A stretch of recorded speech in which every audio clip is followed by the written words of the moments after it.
I just want to give a heartfelt thank you to all those wonderful people that sent me those well wishes. Mwah!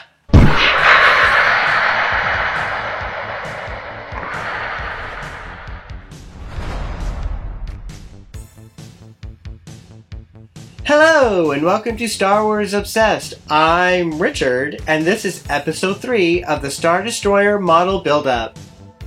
Imperial-class Star Destroyers typically carried a standard Imperial wing of 6 TIE squadrons, for a total of 72 starfighters. The standard wing included 4 TIE fighter squadrons, 1 squadron of TIE interceptors, 1 squadron of TIE bombers. Often 1 or 2 flights in a fighter squadron were TIE FC starfighters. Sometimes one of the fighter squadrons was used for training purposes. By the Battle of Endor, one of these fighter squadrons had been phased out in favor of a second squadron of TIE interceptors. The attack hangar was located on the underside on the ship and was guarded by a set of armored doors. TIE fighter service and refueling bays and TIE launch hangars surrounded the main hangar. TIEs were launched from cycling racks and pilots boarded from overhead gantries and were released into space as they disengaged from the front position in the racks. Returning fighters landed in separate hangars and then were guided by small tractor beams into receiver carriers. The receivers carried the TIE to a debarkation station where the pilot would exit. Once moved through the transfer tunnels to a launch hangar, the fighter could be serviced and refueled in a separate bay. In the hangar, the TIEs were cycled through a launch rack and ready for the next launch. The small forward hangar was for shuttlecraft carrying high-ranking officials. The forward hangar was also used as a backup to the main hangar. These ships carried 9,700 troops, as well as massive war vehicles such as AT-AT and AT-ST walkers. AT-AT barges and other landing craft were used to deliver ground assault forces to a planet's surface. Although larger landing craft could only be carried on board bigger Imperial vessels, the Imperial class could transfer a large number of heavy walkers to smaller transfer ships via a detachable rail system.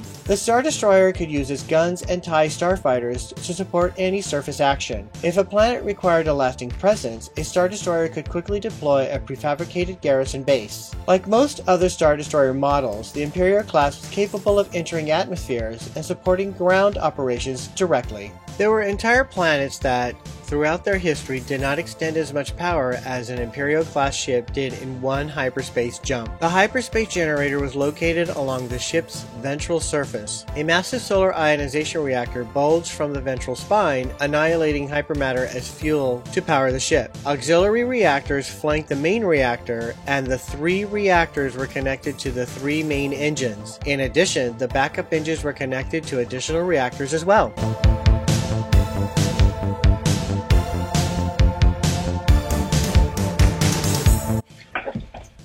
Hi. Don't you have traffic to go play in? Why are you always so sore with me? Well, you did try to kill me. You sent me to some kind of Phantom Zone type thingy. You took over Star Wars Obsessed, almost ruining it. So, someone can feel kind of sore after something like that happening. Oh my god. Why can't you just let that go? It was just a joke. A joke? So, why haven't you tried something like that again? Well, what you did in return wasn't exactly fun. So, bygones? Yeah, sure, whatever. Now, can I get back to building this model? Sure, of course. Go ahead. Without any interruptions? No guarantees.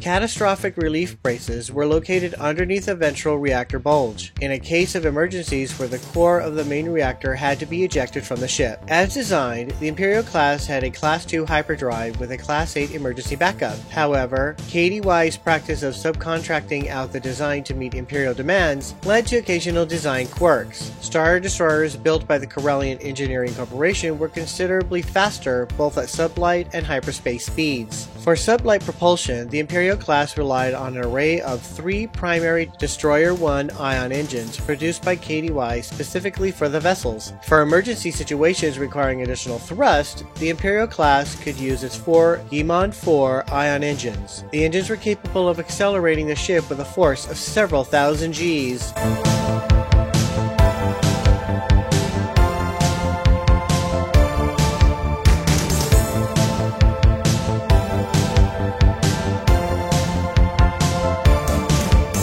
Alright, that Star Destroyer is really coming together and looking really good. I'm really looking forward to completing this model buildup. I hope you continue to join me in this series. I'm actually finding it a lot of fun. Thank you for watching. If you like this video, give it a thumbs up and hit subscribe. You can follow Star Wars Obsessed on Instagram and Facebook. The links are in the description below. See you on the next Star Wars Obsessed.